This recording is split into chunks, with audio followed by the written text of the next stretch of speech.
توكل على الله يا احمد، ناس كويسين قوي. سألت عليهم كويس يا ابو احمد؟ ايوه، ابوها راجل طيب، ناظر ابتدائي، عنده مكتبه صغيره كده بيبيع فيها كراريس واقلام. راجل طيب وبتاع ربنا. طب الحمد لله. وطلباتهم؟ قد ما هندفع مهر هيصوروا واكتر شويه زياده. الراجل ما عندوش غيرها، يعني مش هيبخل عليه. هما بس ليهم طلب واحد. ايه هو يابا؟ كاتب الكتاب على طول، مفيش حاجه اسمها خطوبه. يوه، طب وليه كده؟ مش يعرفوا بعد الاول؟ ما هي الخطوبه اتعملت عشان كده. هو احنا يعني كنا عملنا خطوبه يا عائله؟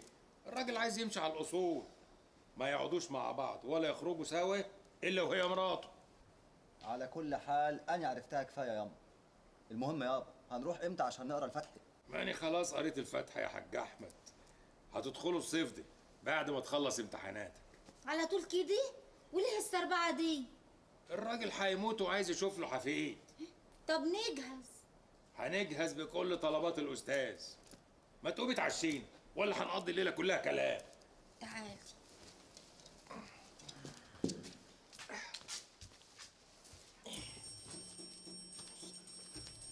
كان الاتفاق نعمل الزفاف في شهر يونيو بعد امتحانات الليسانس على طول، لكن جت الحرب أجلته شهرين، ودخلنا فعلا في شهر 8 أغسطس 67.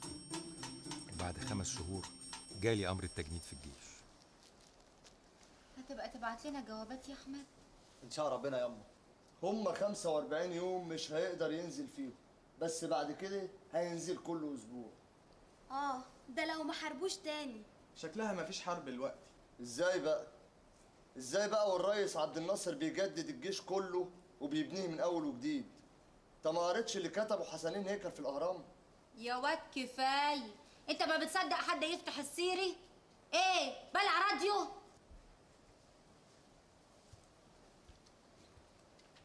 يلا يا احمد، جاهز؟ ايوه يابا. طب يلا. خلي بالك من بسمه ياما، بسمه حامل. في عينيا يا حبيبي. لو جه واد هنسميه ماهر، ولو جت بنت هنسميها عيل. لا عيلة ده ايه؟ ده اسم قديم، هنسميها اسم حلو ان شاء الله. اقول لك انت سميتي منصوره قبل كده، لو جت بنت يبقى سميها زمنوك. جاتك ايه يا احمد؟ شوف وشك بخير ياما. ربنا معاك يا ابني. شوف وشك بخير يا بس.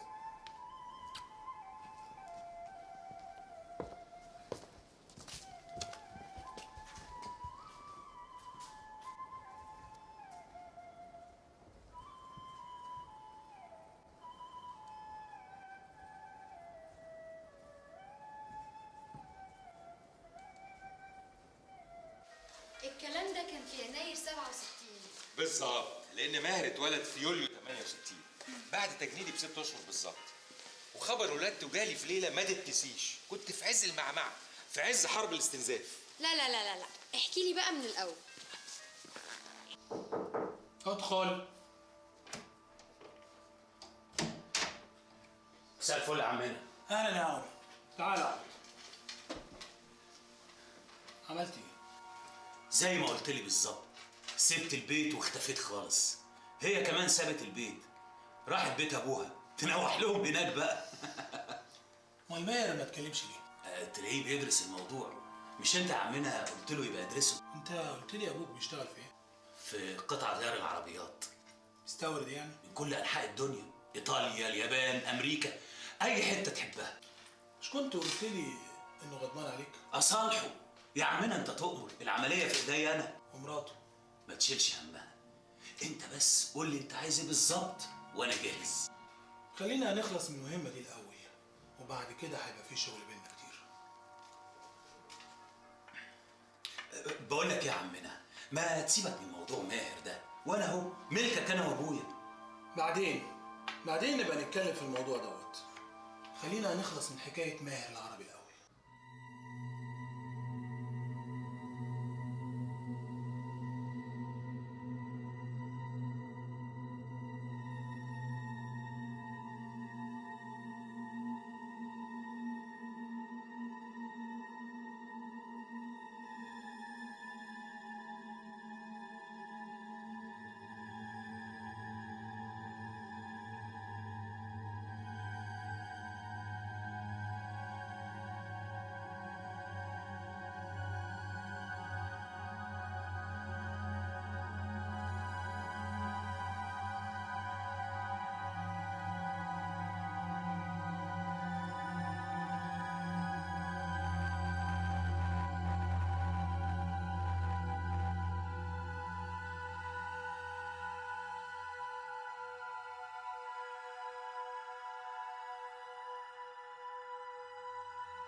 يا ولاد الأبلسة، ده انتوا واصلين لأعصاب البلد وماسكينها بإيديكم. ايه ده؟ انت بتكلم نفسك يا ماهر؟ لينا، هي وصلت للدرجة دي؟ انت ايه اللي مصحيكي دلوقتي؟ العطش. تصور ان انا من كتر العطش حلمت ان انا في صحراء كبيرة قوي والمية اللي معايا خلصت لدرجة ان انا كنت هموت من العطش. لا سلامتك. مع ان كل علاقتي بالصحراء هي الطريق الصحراوي. انت ايه اللي مصحيك لحد دلوقتي؟ يعني ما احنا قربنا على الفجر. الوقت سرقني. تعمل ايه؟ بشتغل. شغل ايه ده اللي يصحيك لحد الشغل؟ من فضلك. ايه ده يا ماهر؟ مالك اتفزعت كده ليه؟ اصل دي اوراق خاصه بالشغل يعني. طب وافرض من امتى بتخبي عني شغلك بالشكل ده؟ اوه يا لينا بقى من فضلك، انا تعبان دلوقتي. سلامتك يا حبيبي، مالك؟ احكي لي. ما اقدرش. ما تقدرش تحكي لي؟ ايوه. ليه؟ اسرار شغل. اسرار شغل؟ ماهر انا مش فاهمه حاجه، من فضلك اشرح لي. وما اقدرش اشرح لك. يعني ايه ما تقدرش؟ ما اقدرش يعني ما اقدرش. واتفضلي بقى روحي نامي، خليني اكمل شغلي.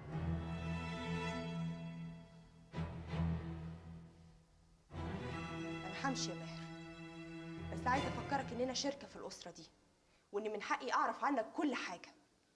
ويوم ما تحب تحرمني من الحق ده هسيب لك البيت وامشي.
مافيا؟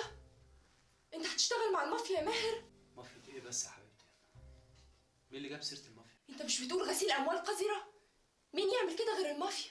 يا حبيبتي انا بشك يعني. دي كلها مجرد شكوك. ناس وعايزين يشتغلوا معايا. اشمعنى انت بالذات؟ اسم العربي مضمون. دول هيدوني اي مبلغ اطلبه. هتعمل بيه ايه؟ هشغله. طب ما يشغلوه هم. دول ناس عندهم فلوس كتير جدا، مش فاضيين يستثمروا بنفسهم في كل حاجة. بيدوروا على ناس محل ثقة اسمهم كويس عشان يستثمروا لهم الفلوس دي. يعني العملية دي سليمة من الناحية القانونية؟ مش عارف، هي شكلها من بره قانوني جدا، لكن مادام شكيت يبقى لازم تبعد عنهم يا ماهر. ويعني انت ناقص فلوس. بابا تقريبا طردني من الشغل النهارده. طردك؟ هو انت شفته؟ كلمني في التليفون، ده حتى ما كلمنيش انا، ده كان بيكلم صبحي وانا موجود. طردك من الشغل في التليفون؟ قال لي مالكش دعوه باي حاجه. وايه السبب؟ التحقيق اللي نشرته في الجورنال. انا كنت عارفه انه هيرفض الاسلوب ده، وبصراحه مع حق. امال كنت عايزين اعمل ايه؟ اسيب الاشاعات تملى البلد وتاثر على شغلنا؟ وكانت النتيجه ايه؟ مش مهم. بس كان فاكر ان هو هيفضل طول عمره مسيطر عليا، يبقى غلطان طبعا. طب انت ناوي تعمل ايه دلوقتي؟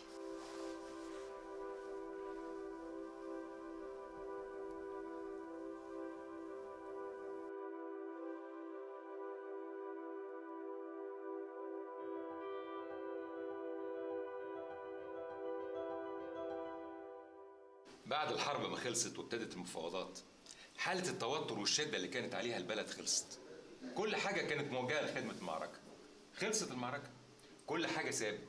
عارفة لما يكون واحد شادد أعصابه على الآخر وموجه كل طاقته لمواجهة خطر مهول وبعدين يزول الخطر ده، إيه اللي بيحصل؟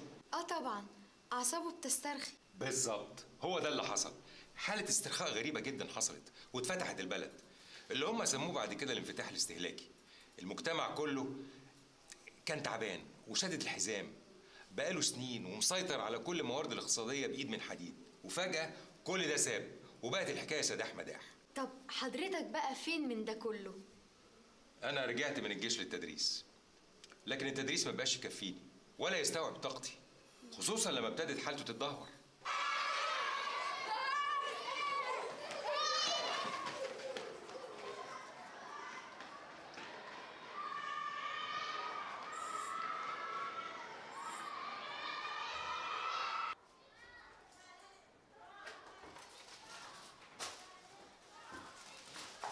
السلام عليكم يا استاذ طلعت. عليكم السلام ورحمه الله وبركاته.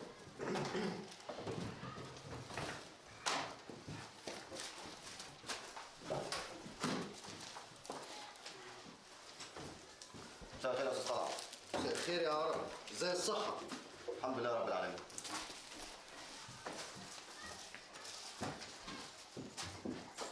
اسمعوا يا جماعة، نبأ هام وعاجل جدا. أخيرا وصلت بضايع بورسعيد الحرة وخيم الجمارك كمان. يا رب تكونوا جايبين حاجه عدله المره دي يا ساميه.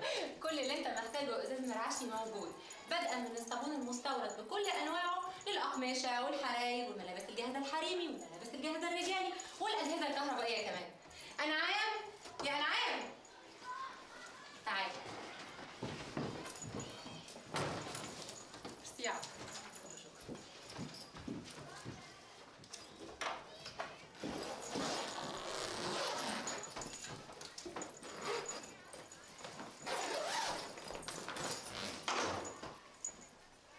يخرب بيوتهم، دول ناقلين بورسعيد كلها هنا. انا سمعت انهم بيشتغلوا مع مهربين كبار. ده بيقولوا معاهم خلاطات بتعمل كل حاجه. تيجي يلا نتفرج. كل التسهيلات موجودة، كاش وبالتقسيط. ايه يا جماعه بالراحه، دي فلوس ناس مش كده. اللي تعجبه حاجه يحطها على جنب. يا استاذ عرب، ما انتش ناوي تقوم تبص يمكن تلاقي حاجه تنفعك ولا تنفع اولادك؟ دي ما بقتش مدرسه يا استاذ طلعت، ده بقى سوق. ما البلد كلها بقت سوق، وسوق حرة كمان يا عربي. يا ده الزمن بيتغير بطريقة غريبة جدا. البلد اتملت بضائع اجنبيه بعد ما قلنا هننتج من الابره للصاروخ. طبعا ما هم عايزين يقلبوها هونج كونج. ربنا يستر عليك يا بلد. طافين باب كده ليه؟ وايه ده اللي انتوا بتعملوه؟ ده واحد قريبي حضرة الناظر جايب حاجات من بورسعيد، قلت افرجها للزملاء يمكن في حاجه تعجبهم. ما تيجي بقى حضرتك تبص كده يمكن في حاجه تنفعك. يا انسه ده ممنوع. ممنوع ايه بس؟ ما تخليك حلو امال. تعالى بس كده مش هتخسر حاجه. طب بص كده بقى يا حضرة الناظر وقول لي ايه رأيك؟ حتة قماش حرير انما ايه؟ معتبرة وتنفع فستان شيك قوي لمراتك. وايه هنقسطها لك بالتقسيط المريح. بكام؟ ببلاش. خلاص هاخد حتتين. الحته دي بتاعتي. بتاعتي انا، اللون ده اللي انا اخترته. لا حول ولا قوه الا بالله. انا خلاص ما بقتش قادر استحمل. طب انا عايز هاجر. هاجر ايه بس يا استاذ طلعت؟ انا بتكلم بجد. وانا كمان بتكلم بجد. وهو يا اما تتاجر يا اما تهاجر. هاجي اروح فين؟ اي بلد عربي. ما هو المدرسين نوعين، نوع بيتاجر، والتجاره بتبقى يا اما في البضائع المستورده يا اما لا مؤاخذه في الدروس الخصوصيه، وفي نوع تاني بقى بيسيب البلد ويسافر. اختار. ما اقدرش اختار لا ده ولا ده. وبعدين احنا كنا بنحارب وندفع الدم يعني عشان نعمل كده في الاخر. الله الله الله، احنا هنتكلم في السياسه بقى ولا ايه؟ يا استاذ طلعت، يا استاذ طلعت، انا حاسس ان عندي طاقه ومش قادر استثمرها. خلاص ادرس. ادرس؟ انا عارف ان انت معاك شهادتين عاليين مش كده؟ ايوه فعلا، معايا ليسانس اداب وحقوق. خلاص كمل في واحده فيهم. عن اذنك. المهم اشوف يمكن الاقي حاجه تفرح العيال.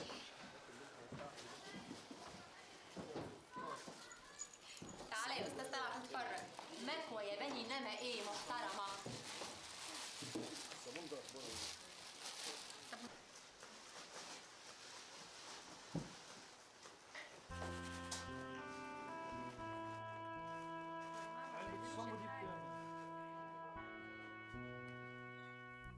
فتح الأستاذ طلعت عيني على حاجة ما كنتش واخد بالي منها خالص، حاجة ممكن تخلصني من الفوضى الكبيرة اللي حواليا وتعوضني عن السفر أو التجارة في المستورد. بجد يا احمد هتعمل دراسات عليا؟ ايه رايك؟ انت بتاخد رايي في حاجه زي كده؟ اخص عليك يا احمد، انا معاك طبعا. هو انا في ديك الساعه لما جوزي يبقى دكتور ويدرس في الجامعه؟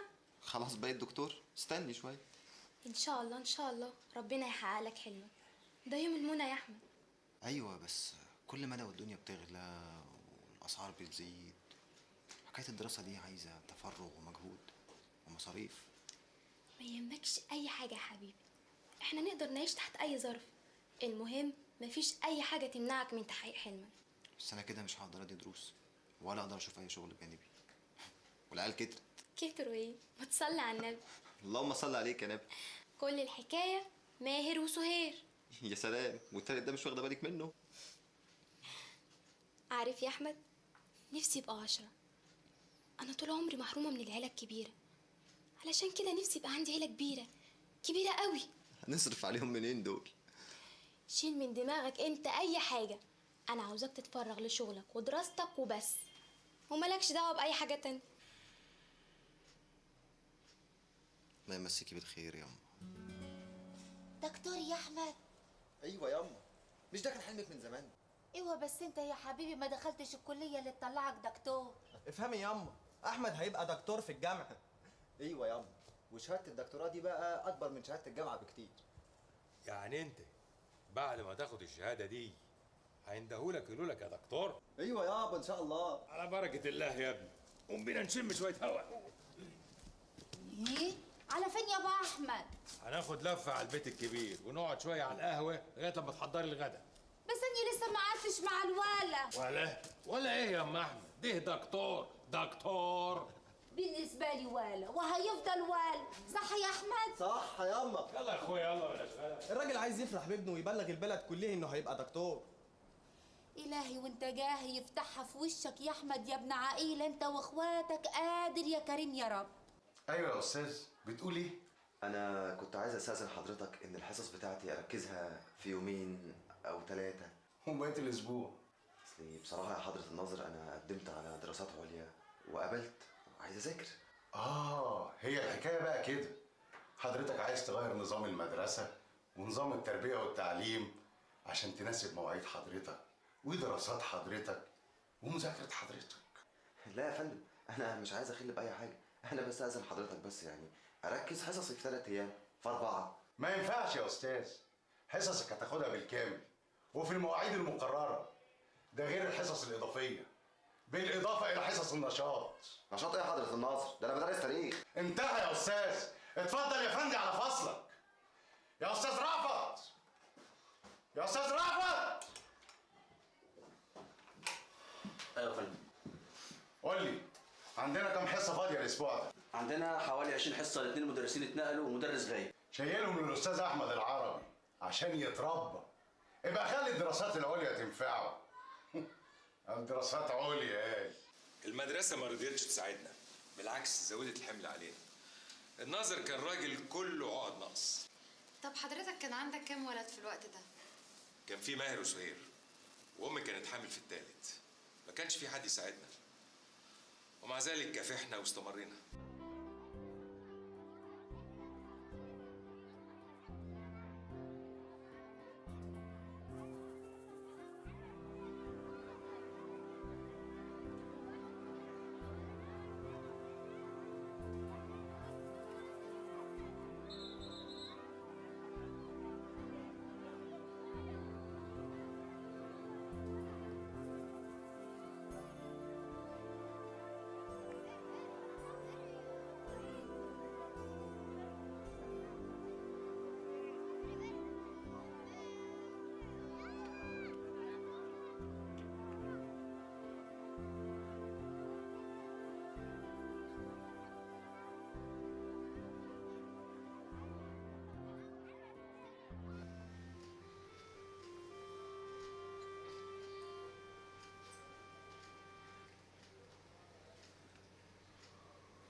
خلصت الواجب يا ماهر؟ ايوه يا ماما خلصت. يلا يلا يا سوير عشان نقوم ننام. لا مش هينفع، لازم نقوم ننام عشان بابا يقوم يشتغل. يلا يلا قومي معايا. لا مفيش لا. يلا يلا يلا.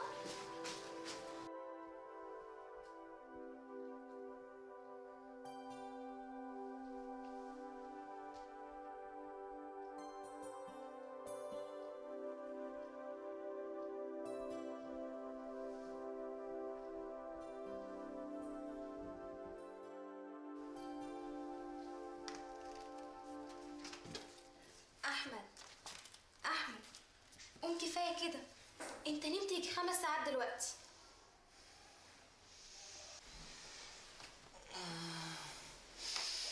الساعة كام دلوقتي؟ الساعة داخلة لها على 12 أهي. العيال ناموا؟ أيوه، قوم بقى عشان تلحق تذاكر لك شوية. يلا يا أحمد قوم. لا جعان نوم. شيخة تعالي نامي تعالي. وبعدين معاك بقى، الامتحانات قربت وأنت لازم تكون جاهز. يلا قوم بطل كسل. حبيبتي يعني الواحد ما ينفعش يكسب يوم كده ياخدوا اجازة؟ لا ما ينفعش، أنت بتدلع أول يومين دول. أنا أحسن حاجة أقوم أنده العيال. لا لا لا خلاص خلاص خلاص هقوم.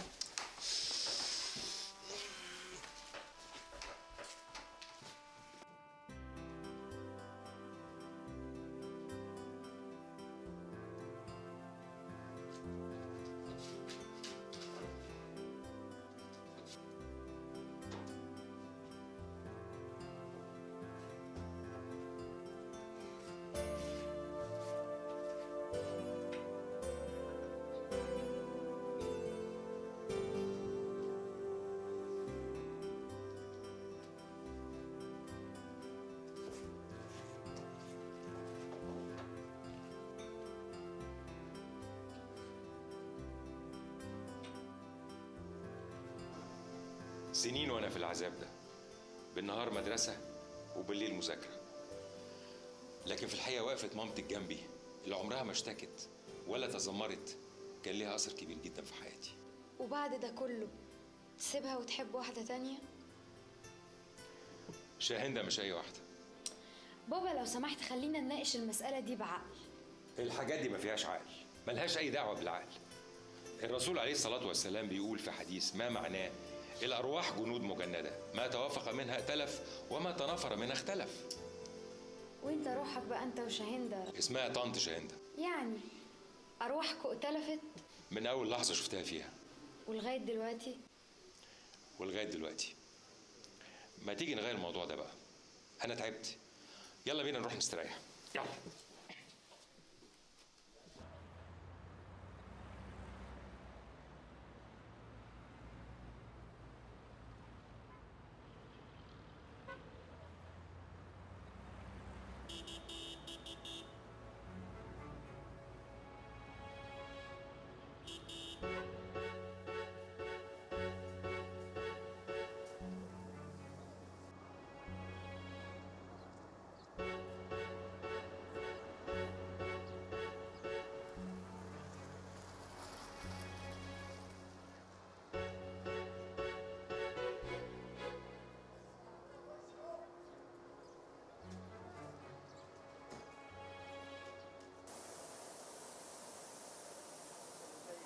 طاوله بقى، حط كام طاوله عندك النهارده؟ يلا. طب تمام. خلي بقى السير الناحيه الثانيه. صباح الخير يا عمر. اهلا يا ماهر. عملت ايه مع الحيوان جوز اختك؟ المصنع كده بقى شكله يفرح ويشرف. بركه فيك يا بص. ها المهم عملت ايه مع جوز اختك؟ انت شغال في خط الزبادي؟ اه طبعا، هو شغال قدامك اهو. انت ما بتردش عليه ليه؟ انت هتسيب الواد ده كده؟ الواد ده لازم يتربى ولازم يطلع اختك. ما تشغلش بالك انت بالحكايه دي. ايه يا اخوانا ما تدوقونا الزبادي. مالك يا ماهر؟ شكلك مش عاجبني. تعال نخش المكتب تعال. تعال. ما بتردش على ليه يا ماهر؟ عملت ايه مع الحيوان جوز اختك؟ ولا حاجه. اتفضل يا باشمهندس، دوق انتاجنا.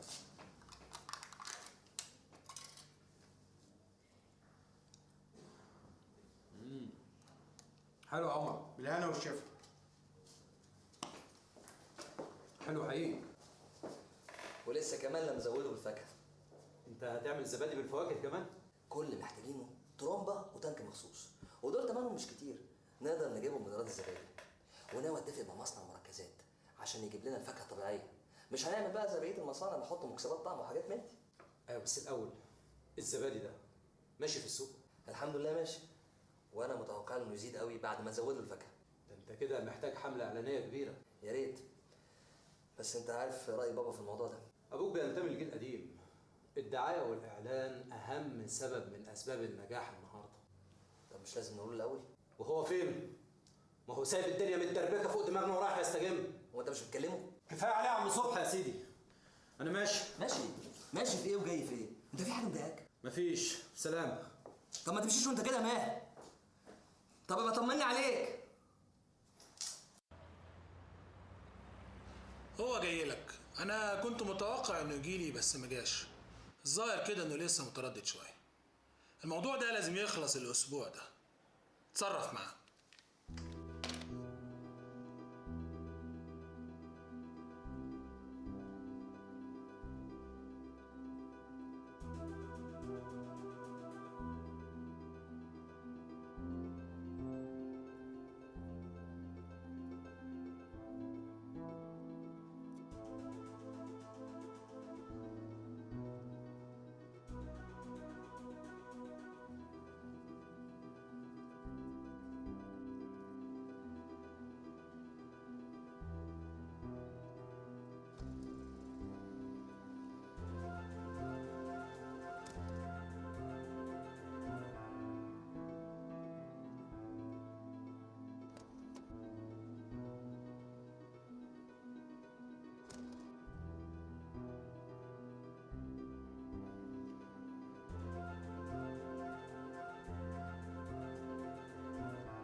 ايوه يا ابني، ابعت لي استاذ صبحي حالا.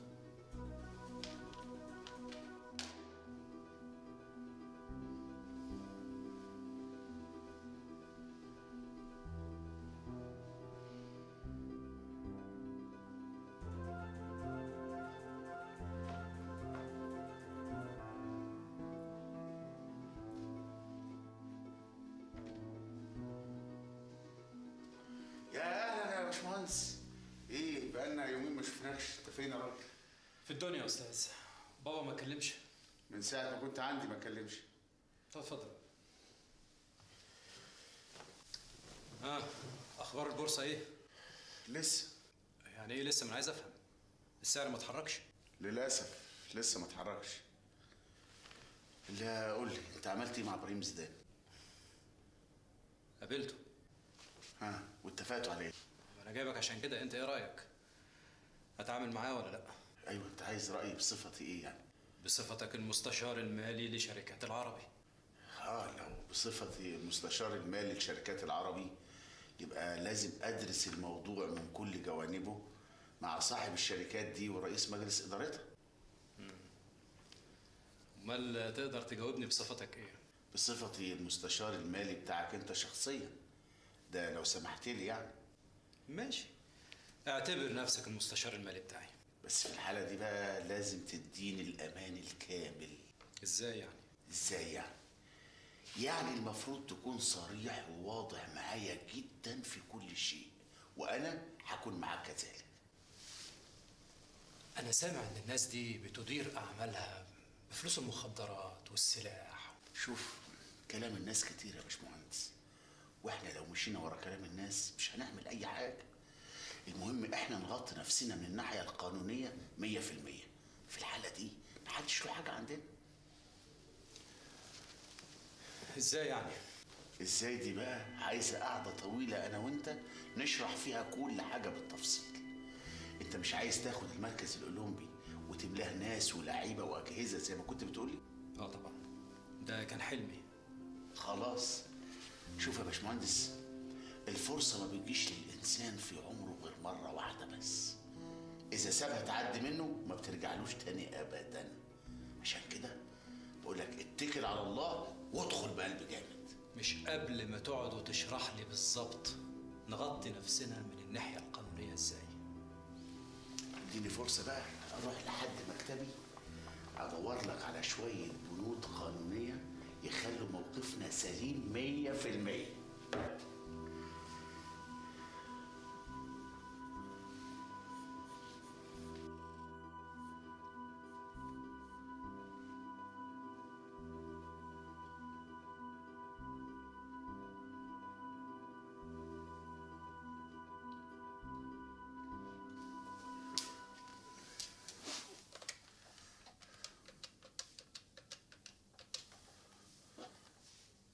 ايوه.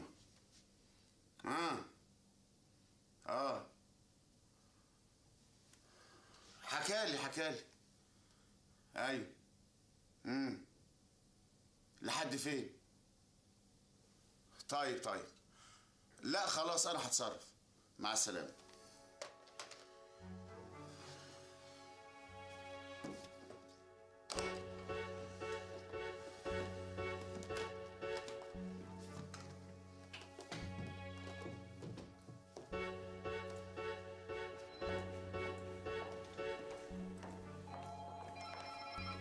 شاهندة؟ ازيك يا مدام شاهندة؟ ازيك يا استاذ صبحي؟ ايه رجلك جرت على الشركة اليومين دول؟ خير في ايه؟ انا جيت في وقت مش مناسب؟ لما تيجي الشركة وماهر موجود فيها يبقى وقت مش مناسب. الظاهر انه عندكم شغل؟ شوية. الباشمهندس ماهر العربي، مدام شاهندة. اهلا يا باشمهندس. اهلا وسهلا. اتفضلي. اتفضلي.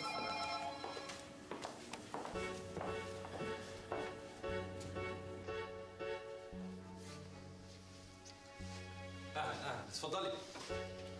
اتفضلي يا مدام شاهندة. شكرا. اتفضل يا استاذ صبحي. على فكرة أنا أعرف حضرتك، اتقابلنا قبل كده. تشربي إيه الأول؟ ميرسي، مش عايزه اشرب حاجه. قولي لي بقى إحنا اتقابلنا فين؟ انت لسه مش فاكر احنا اتقابلنا فين قبل كده؟ أنا فاكر إن أنا شفت حضرتك قبل كده أكتر من مرة، بس فين بالتحديد مش عارف. احنا اتقابلنا مرتين قبل كده. في المره الاولانيه في الحفله اللي اتعملت عشان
كلف الدكتور فخر انه يعدي عليا في البيت بعربيته علشان ياخدني.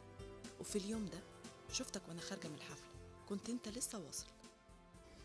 يوم افتتاح الاوتيل ده انا فاكره زي النهارده. يومها كان بابا منتظر مستثمرين عرب واجانب على قدر كبير قوي من الاهميه. ده بابا كان حاطط امال عريضه قوي على موضوع الافتتاح ده. طب والمره التانيه؟ المره التانيه لما الدكتور احمد حصلت له الازمه الاخيره.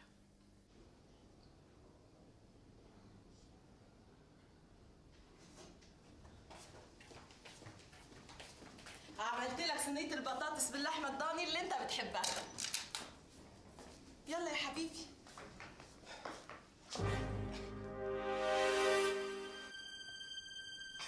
احمد، مالك يا احمد؟ مالك؟ بقيت الحقيني بسرعه بكوبايه ميه. مالك يا احمد؟ رد عليا. مالك؟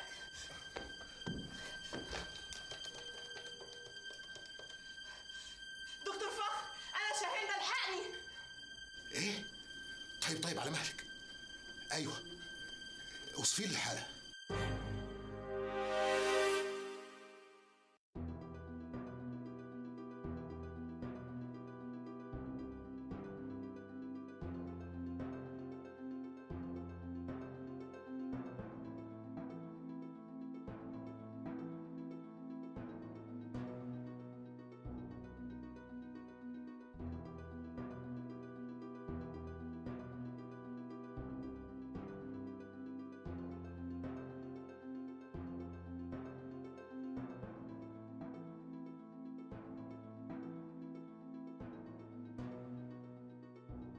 ليه كده يا مدام شاهين؟